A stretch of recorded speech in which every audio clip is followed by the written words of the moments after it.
Son las 7 de la mañana, 4 minutos, y como lo dijimos, está aquí Richard Martínez, el ministro de Economía y Finanzas. Buenos días, gracias por aceptar esta invitación. Usted estuvo ayer en Guayaquil ante un grupo de un selecto público hablando de las perspectivas económicas del país. Yo quisiera comenzar más bien por allí. Y esto conecta con sus palabras que han quedado flotando en el espacio, las que usted dijo ante la Asamblea cuando habló de un momento complejo para la economía del país, pero con una situación fiscal insostenible. Esta fue su definición. ¿Podría, por favor, definir insostenible y hablemos de las perspectivas? Efectivamente, Eduardo, muchas gracias por la invitación y un saludo a la audiencia. Así lo hemos definido nosotros porque creemos que si es que en un momento determinado las cuentas fiscales del Estado llegan a un nivel en el que ya no se pueden sostener por sí solas en función de los ingresos que existen, naturalmente hay que tomar correctivos. Venimos de un modelo fiscal insostenible. Esto es como un tren con unos vagones pesados que es muy difícil de detener y enrumbar hacia la ruta correcta. Pero justamente por ello nosotros planteamos en el presupuesto la necesidad de no solamente ver la coyuntura, y lo mencionaba en la charla que tuvimos ayer con los empresarios, con académicos, con la comunidad en general de Guayaquil, que sería un error este momento centrarnos solamente en la coyuntura, que sin duda es importante, pero que tenemos que avanzar en reformas estructurales que le convienen al país y también no dejar de destacar los avances que ha habido ahora que desde mayo del 2017 con el liderazgo del presidente Lenín Moreno, porque me parece que sería un error, sería como país una oportunidad perdida si no aprovechamos este momento más bien para la búsqueda de grandes acuerdos, de grandes consensos nacionales, donde todos podamos arrimar el hombro y sacar la economía adelante. Y poner en materia económica, ¿qué significa esto? Yo diría, nosotros hemos dividido y lo planteamos en la Asamblea en 4 ejes. El uno es el eje fiscal, el otro es el eje de crecimiento y competitividad, el tercer eje es el del gasto social y el cuarto eje el de gobernabilidad y transparencia. En materia fiscal debemos continuar con la optimización del tamaño del Estado. Y eso implica seguir revisando las opciones para reducir el peso del Estado dentro de la economía. Porque esto es sencillo, Eduardo, no alcanza plata para más. Y si es que queremos mantener un nivel de gasto como el actual, simplemente el país va a tener que continuar en la ruta del endeudamiento. Y nosotros, como gobierno nacional, hemos decidido no tomar esa opción. Vamos a mantener más financiamiento, nos vamos a endeudar más, pero solamente mientras transitamos para corregir el problema de fondo, no para posponerlo. Uno puede decidirse. O sea, el año 2019 será básicamente eso, un año de corrección de estas variables. El año 2019, el 2020 y el 2021, porque así hemos trazado la ruta de reducción del déficit. Entonces, justamente el 2019, estimado Eduardo, apunta hacia eso, pero en la medida en que se vayan reduciendo los déficits, igual se necesita financiamiento para ir reduciendo el tamaño del Estado. Si me permite, ministro, lo que no queda muy claro es que se va a hacer no solo en materia de reducción del déficit, sino también de la revisión de la calidad del gasto. Sin duda. El país se ha venido acostumbrando a gastar de una determinada manera, no solo en enormes cantidades, más allá incluso de sus posibilidades, sino también en cosas que no necesariamente son las mejores elecciones a la hora de dirigir los recursos. Perfecto. Entonces, yo decía, Eduardo, la parte fiscal es una, allí hay el tema de optimización, y en el gasto social, en el pilar de gasto social, nosotros también creemos que justamente hay que abrir ese debate en términos de que no necesariamente el presupuesto garantiza el derecho, y la responsabilidad del Estado es garantizar el derecho de los ciudadanos. Se ha dado un debate alrededor del presupuesto de educación, por ejemplo, inicial, básica, bachillerato, pero este año ningún niño perdió el acceso que le correspondía a la educación, ninguna escuela dejó de construirse, se cumplió absolutamente con todo lo que tiene que ver con alimentación escolar. Todas las escuelas que estaban programadas para repotenciarse fueron repotenciadas y fueron mantenidas adecuadamente.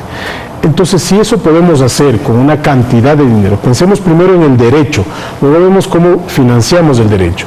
El tema es, como usted bien mencionaba, que la costumbre ha sido diferente. Dame más plata y luego veo qué hago, y dentro de eso garantizo el derecho. Entonces, tenemos que tener una discusión mucho más ordenada de la eficiencia del gasto, y por eso es que se ha tergiversado el tema de educación, por ejemplo, porque si usted compara el presupuesto del año 2018 y sobre esa base quiere incrementar el presupuesto del 2019, no hace ningún sentido de racionalidad y eficiencia. ¿Por qué?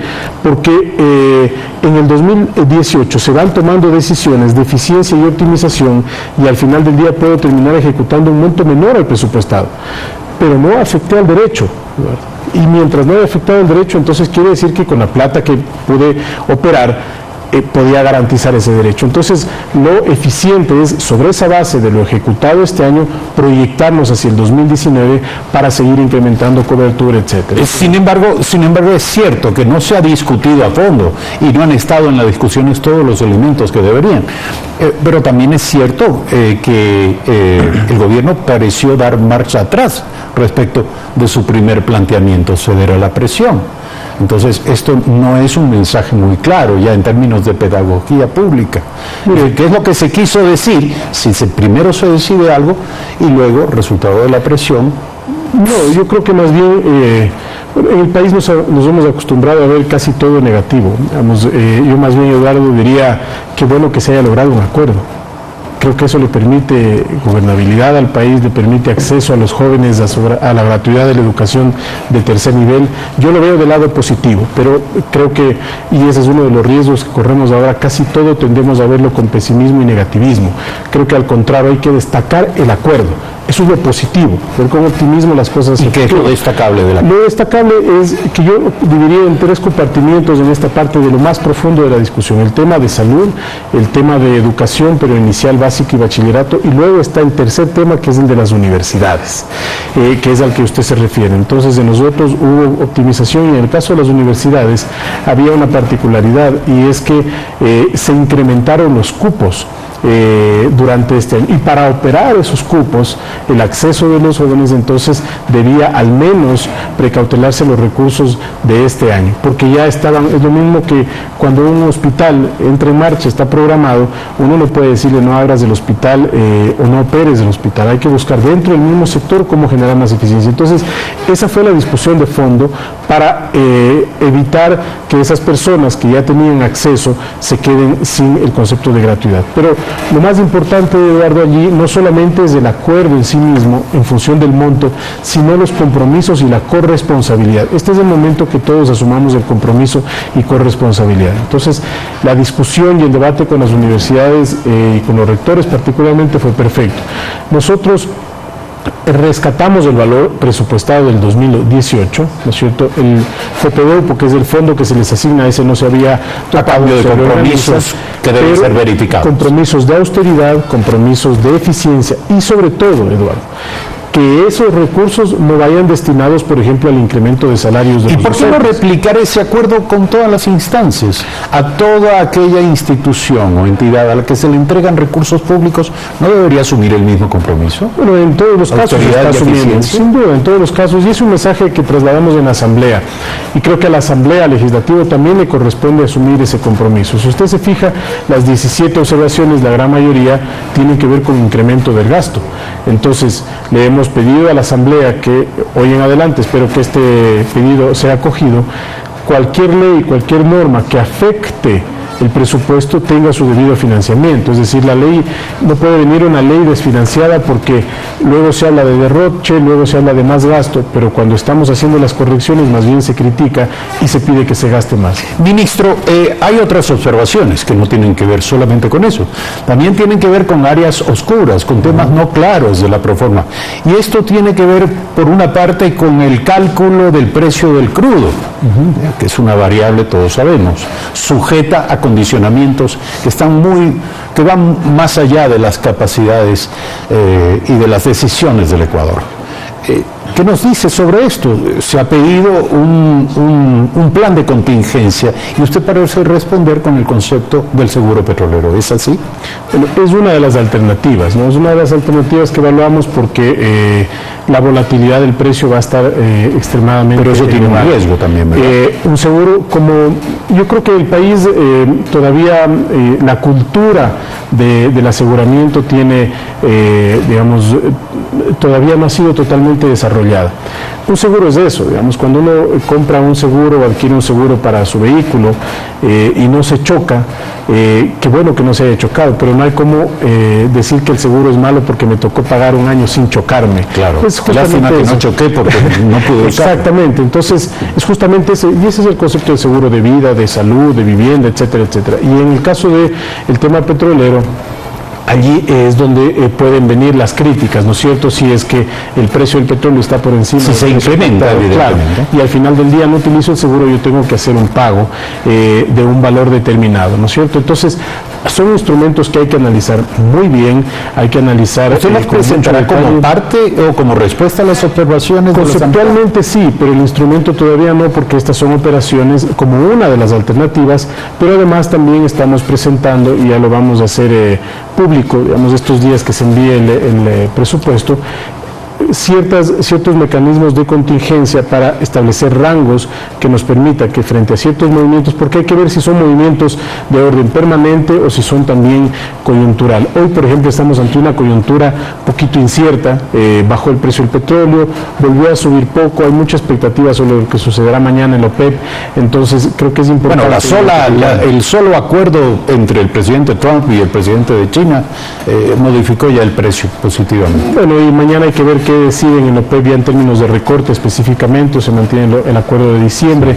Entonces, por eso es que nosotros lo que sí vemos es que todavía va a haber volatilidad, pero todos estiman, de hecho hace 3-4 semanas se estimaba, un poco más tal vez, se estimaba que el precio podía llegar a $100.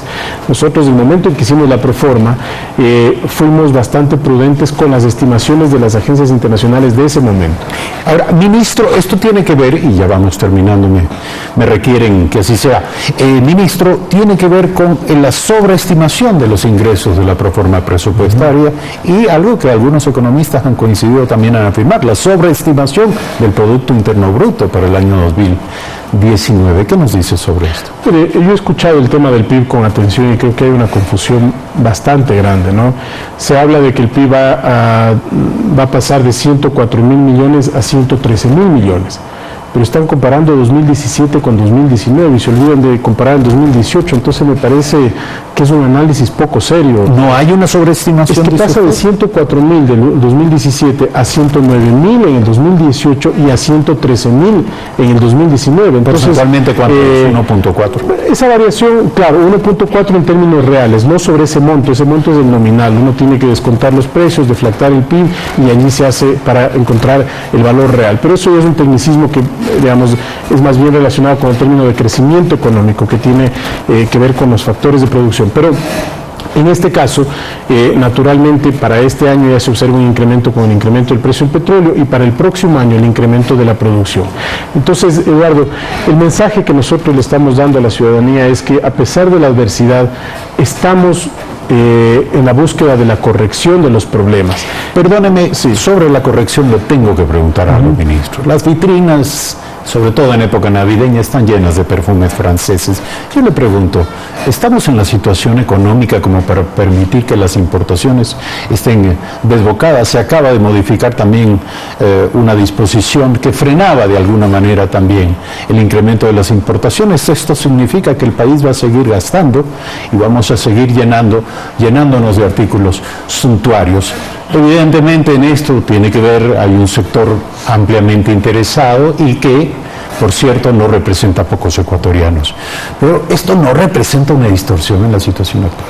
Mire, yo creo que más bien la distorsión era justamente como se pensaba antes, ¿no es cierto?, de tratar de desde el Estado central ver qué debía y qué no debía consumir el ecuatoriano, qué le hacía bien, qué era suntuario, qué no es suntuario. Nosotros creemos que mientras más oxígeno le demos a la economía, porque detrás de estas vitrinas, estimado Eduardo, hay personas trabajando. No lo dudo, señor ministro. La situación macroeconómica, si nosotros vemos que se complica por el lado de balanza de pagos, obviamente deberemos tomar decisiones en algún momento.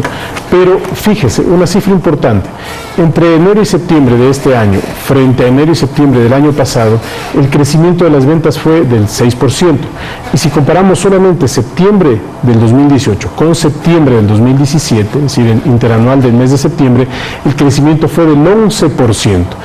Hay una reactivación de las ventas y el sector donde mayor reactivación hay es en el comercio, fruto obviamente de haber destrabado eso. Entonces, el comercio y el sistema financiero, por ejemplo, las cooperativas, los bancos, el pequeño comercio, tienen que ser vistos como los ejes neurálgicos que conectan a toda la economía. Como una industria puede producir muy bien y competitivamente, pero necesita de una buena cadena de comercio y también necesita de una buena fuente de financiamiento. Lo mismo sucede con un sector turístico. No lo dudo. Entonces, pero en una economía dolarizada, ¿esto qué representa? Bueno, representa en este momento darle a los ecuatorianos mayor oxígeno para que puedan tener mayor acceso a bienes y servicios que puedan mejorar su estándar de vida. En el caso de la producción local, que puede ser otra de las preocupaciones, hay que trabajar en la competitividad y en la productividad. No pensar en cerrarnos, sino más bien en pensar cómo conquistamos el mundo siendo mucho más competitivos. Nosotros no vemos las importaciones como algo negativo, no vemos que haya una disputa que generar entre sectores, sino más bien que todos vayan creciendo. El sector de la construcción también está despuntando levemente, pero ya está empezando a despuntar y eso es bueno, y con las medidas que estamos tomando ese repunte va a ser superior en el próximo año. Entonces vemos que ahí hay cosas buenas que están pasando, que tienen que ser destacadas. Si a eso se le suma toda la agenda de OCDE, Alianza del Pacífico, los encuentros con los Estados Unidos, es una agenda integral que está llevando a cabo el gobierno, la ley de fomento productivo, que va a permitir corregir los grandes desequilibrios que teníamos. Y una noticia interesante también, Eduardo, para concluir es el tema de la remisión tributaria. Son más de 250.000 ecuatorianos los que se han beneficiado de la remisión tributaria. Son a un promedio de menos de $1.000 cada uno de esos contribuyentes. El 99,5% son micro, pequeños y medianos emprendedores. Se estigmatizó muchísimo la remisión en el sentido de que es indiscutible, ministro, que en esto hay múltiples beneficiarios, pero esto ocurre, insisto, en el contexto de un momento complejo y una situación fiscal insostenible, como usted lo decía. Sin lugar a duda, y por eso estamos tomando las decisiones y más adelante se deberán seguir tomando otras decisiones que nos permitan encontrar el equilibrio fiscal para evitar seguirle cargando el peso a los ciudadanos y más bien para lograr abrir más margen de acción para el gasto de inversión, que es lo que se necesita, la inversión en infraestructura, la inversión en programas de mediano y largo plazo, la inversión también para poder pagar todas esas deudas sociales que se han venido acumulando, como la de los jubilados, que es tan importante, y por eso es que tenemos que reducir la presión fiscal del tamaño del Estado y hacerlo sostenible, Eduardo. ¿Para qué? Para que no sean nuestros hijos, los nietos, quienes tengan que pagar las consecuencias, porque las decisiones tarde o temprano tienen que tomarse, y es lo más adecuado tomarlas en un contexto de responsabilidad. Gracias, ministro. Nos hemos ido más allá del tiempo previsto en este diálogo, pero estamos seguros de que hemos respondido a la expectativa de nuestras audiencias. Nuevamente, gracias por estar aquí. Muchas gracias. Brevísimo corte, regresamos en un instante.